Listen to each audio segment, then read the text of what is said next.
사랑하는 성육교회 성도 여러분, 반갑습니다. 오늘도 주님께서 귀한 하루를 우리에게 선물로 허락하여 주셨습니다. 우리 말씀을 통하여 또 오늘 하루 살아갈 힘과 용기와 능력을 얻는 복된 시간 되기를 주님의 이름으로 축복합니다. 기도하겠습니다. 사랑의 아버지 하나님, 은혜를 감사합니다. 오늘도 우리 새벽을 깨워주시고 또 주님 앞에 나와 주의 말씀을 대하게 하시니 감사합니다.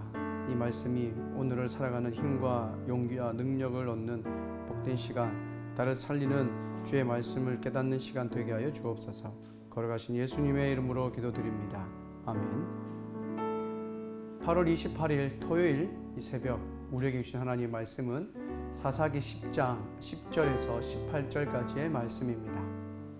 이스라엘 자손이 여호와께 부르짖어 이르되, 우리가 우리 하나님을 버리고 바알들을 섬김으로 주께 범죄하였나이다 하니 여호와께서 이스라엘 자손에게 이르시되, 내가 해국 사람과 아모리 사람과 암몬 자손과 블레셋 사람에게서 너희를 구원하지 아니하였느냐? 또 시돈 사람과 아말렉 사람과 마온 사람이 너희를 압제할 때에 너희가 내게 부르짖음으로 내가 너희를 그들의 손에서 구원하였거늘 너희가 나를 버리고 다른 신들을 섬기니 그러므로 내가 다시는 너희를 구원하지 아니하리라. 가서 너희가 택한 신들에게 부르짖어 너희의 환난 때에 그들이 너희를 구원하게 하라 하신지라. 이스라엘 자손이 여호와께 여쭈되, 우리가 범죄하였사오니 주께서 보시기에 좋은 대로 우리에게 행하시려니와 오직 주께 구하옵나니 오늘 우리를 건져내옵소서 하고 자기 가운데에서 이방 신들을 제하여 버리고 여호와를 섬기매 여호와께서 이스라엘의 곤고로 말미암아 마음에 근심하시니라. 그때에 암몬 자손이 모여서 길르앗에 진을 쳤으므로 이스라엘 자손도 모여서 미스바에 진을 치고 길르앗 백성과 방백들이 서로 이르되, 누가 먼저 나가서 암몬 자손과 싸움을 시작하랴. 그가 길르앗 모든 주민의 머리가 되리라. 오늘 본문은 이스라엘이 블레셋과 암몬 자손으로부터 18년 동안 억압을 받자 사사기에서는 처음으로 이스라엘 백성들이 하나님께 간절히 부르짖는 모습을 볼 수 있습니다. 즉 회개하는 모습을 처음 이 본문에서 발견할 수 있는 것이죠. 10절에 보면 이스라엘 백성들이 이렇게 고백하죠. 이스라엘 자손이 여호와께 부르짖어 이르되, 우리가 우리 하나님을 버리고 바알과 아세라를 섬겼으므로 우리가 주께 범죄했습니다 라고 하나님께 간절하게 기도하죠. 여러분, 지금까지 이스라엘 백성들은 어떠한 삶을 살았습니까? 가나안 땅에서 풍요와 그 다산의 복은 하나님이 주시는 것이 아니라 바알과 아세라, 즉 가나안의 신들이 주는 것으로 믿고 살았던 것이죠. 이스라엘 백성들의 삶의 자리에, 신앙의 중심에 하나님이 아닌 그 바알들이 그 자리에 차지하고 있었던 것이죠. 근데 이들의 고백을 보면 정말 죄를 지어서 하나님께 잘못을 구하여 간절하게 회개하는 정말 진심 어린 모습을 볼 수 있습니다.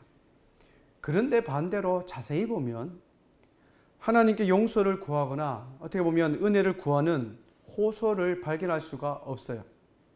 이들의 회개는 순간의 어려움을 피하고자 하는 그냥 임시방편적인 목적으로 하나님께 간구하는 것을 볼 수 있습니다. 한마디로 겉으로만 표면적인 회개임을 여기서 볼 수 있는 것이죠. 그래서 하나님께서는 이들의 그 마음의 의도를 아시고 11절, 12절에 이들의 무책임한 면을 지적하십니다. 하나님께서는 지금까지 이스라엘 백성들에게 베푸신 은혜들을 반복하며 그들에게 상기시키고 있죠. 하나님은 과거 애굽, 아모리, 그리고 블레셋, 암몬, 그 다음에 시돈과 아말렉과 마온으로부터 내가 너희를 구원해 주지 않았느냐, 인도해 주지 않았느냐라고 한번 말씀하시죠. 7번이나 내가 너희를 구원해 주었음에도 불구하고 너희는 매번 또 나를 떠나 가나안 우상을 섬기고 있지 않느냐, 나는 이제 더 이상 너희를 구원하지 않겠다라고 말씀을 하십니다. 즉 하나님의 이 말씀은 지금 너희들이 부르짖는 이 회개는 진정한 회개가 아니다라는 것이죠. 임시방편적이고 표면적인 것임을 지적하는 겁니다. 단지 지금 어려움에서 벗어나 하나님을 이용하고자 하는 그들의 심리를 지적하고 있는 것이죠. 따라서 과거에는 하나님께서 이스라엘 백성들의 부르짖음, 그 간절한 호소에 응답하셨지만 이제는 내가 더 이상 응답하지 않겠다라고 말씀을 하시는 겁니다. 여러분, 이스라엘 백성들의 이러한 모습을 보며 무슨 생각이 드십니까? 이스라엘 백성들은 하나님의 은혜를 너무나 당연한 것으로 생각했던 것이죠. 죄와 사망의 권세에서 영원히 죽을 수밖에 없었던 우리가 하나님의 자녀로 구원받은 그 은혜는 여러분 당연한 것이 아닙니다. 우리가 받은 그 은혜는 예수 그리스도께서 십자가에 흘리신 보혈의 피로 말미암아 그분의 희생으로 말미암아 받은 은혜라는 것이죠. 따라서 우리는 하나님의 은혜를 가볍게 여기지 말아야 될 것입니다.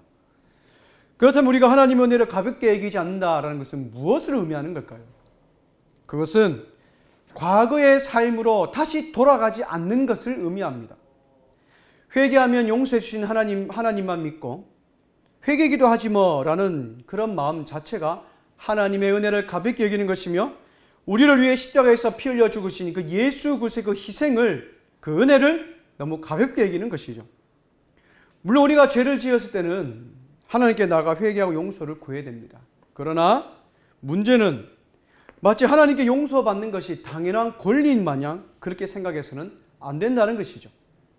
아무리 많은 죄를 지어도 하나님께 나아가기만 하면, 회개하기만 하면 된다라고 생각해서 죄 짓는 것을 그다지 큰 문제로 여기지 않는다는 것, 그것이 문제라는 것입니다. 만일에 우리 가운데 그런 마음이 계속 있다면 하나님께서 오늘 14절의 말씀처럼 우리에게 이렇게 말씀하실 거예요. 가서 너희가 택한 신들에게 부르짖어 너희의 환난의 때에 그들이 너희를 구원하게 하라라고 말씀하실 수 있습니다. 우리가 하나님의 도움을 구할 때 지금까지 네가 그토록 좋아하던 돈과 명예와 욕망에게 가서 도와달라고 해 라고 우리에게 그렇게 말씀하실 수 있다는 것이죠. 사랑하는 여러분, 우리가 받은 하나님의 은혜를 가볍게 여기지 마시기를 바랍니다. 그리고 하나님께 드리는 회개 또한 아무런 꺼리낌 없이 무의미하게 올려드리지 않기를 바랍니다. 우리에게 이러한 모습이 있다면 오늘 이 새벽에 다시 한번 하나님의 은혜를 기억하며 우리를 구원해 주신 그 하나님의 은혜에, 예수님의 그 희생에 감사하기를 주님의 이름으로 소망합니다. 근데 여러분, 그럼에도 불구하고 이스라엘은 15절에 보면 한 번 더 하나님께 간절하게 기도하죠. 자신들의 죄를 인정하고 회개하며 오늘 우리를 건져 주시기를 간절히 기도합니다. 그리고 한 걸음 더 나아가 16절을 보면 이방 신들을 제하여 버리고 하나님만 섬기는 이스라엘 백성들을 볼 수 있죠. 적극적으로 하나님만 섬기는 모습, 우상을 폐하는 모습을 볼 수 있습니다. 여러분, 어떻게 보면 이러한 모습들이 정상적인 모습이죠. 그런데 과거부터 지금까지 이스라엘 백성들이 하나님께 보여왔던 그 과거의 삶을 보면 너무나 이기적인 모습일 수밖에 없습니다. 하나님께서 이방신들을 섬기지 말고 나 여호와만 섬기라 라고 말씀하셨을 때는 이 이스라엘 백성들은 목숨을 걸고 우상을 섬겼습니다. 그러나 이제는 하나님께서 너희 마음껏 우상을 섬겨라, 우상에 가서 그들을 섬겨라 라고 말씀하시자 이들은 그들의 고난, 내가 당하는 그 고난 때문에 반대로 하나님만을 섬기겠습니다 라고 나아갑니다. 이 너무나 이기적인 모습이죠. 거꾸로 행하는 모습을 볼 수 있습니다. 사랑하는 여러분, 하나님이 이스라엘 벌하신다 하더라도 이스라엘은 하나님 앞에 섰다는 말도 할 수 없어요. 여러분, 회개하는 사람은 그저 하나님의 긍휼을 구할 뿐, 여러분, 용서를 구하는 것은 불가능합니다. 왜냐하면 하나님이 우리를 긍휼히 여기실 때만, 하나님이 우리를 긍휼히 여기실 때만 그 하나님의 용서의 은혜를 우리가 맛볼 수 있기 때문입니다. 따라서 피조물인 인간이 하나님께 회개 기도할 때에 가장 먼저 구해야 될 것은 용서가 아니라 하나님의 긍휼을 구해야 된다는 사실입니다. 우리가 하나님의 긍휼하심을 간절하게 기도할 때에, 간구할 때에 그때 하나님의 용서의 은혜가 우리에게 임하는 것이죠. 그러나 오늘 이스라엘 백성들의 간구를 한번 보십시오. 그들은 단지 하나님께 용서해 주십시오, 우리를 구원해 주십시오라는 그 간구만 있지, 우리가 잘못했습니다, 우리를 긍휼히 여겨 주옵소서, 하나님 이때까지 베푸르신 하나님의 은혜 감사합니다, 그 하나님의 은혜를 고백하는 모습을 찾아볼 수가 없습니다. 그러나 그럼에도 불구하고 하나님께서는 이스라엘 백성들이 당하는 그 고난 때문에 근심하십니다. 마음 같아서는 무관심하실 수 있지만 그렇게 하지 않으시고 움직이십니다. 고난 가운데 있는 이 이스라엘 백성들을 건져낼 수 있도록 그 길을 열어 주시죠. 따라서 사랑하는 여러분, 우리가 만약 죄를 범하여 하나님께 용서를 구해야 된다면 철저히 죄를 고백하며 그분의 긍휼하심을 간절히 구하는 우리의 그 마음이 있어야 될 줄 믿습니다. 그럴 때 우리 주님께서는 우리를 용서해 주실 뿐만 아니라 우리의 살 길을 열어 주신다는 것이죠.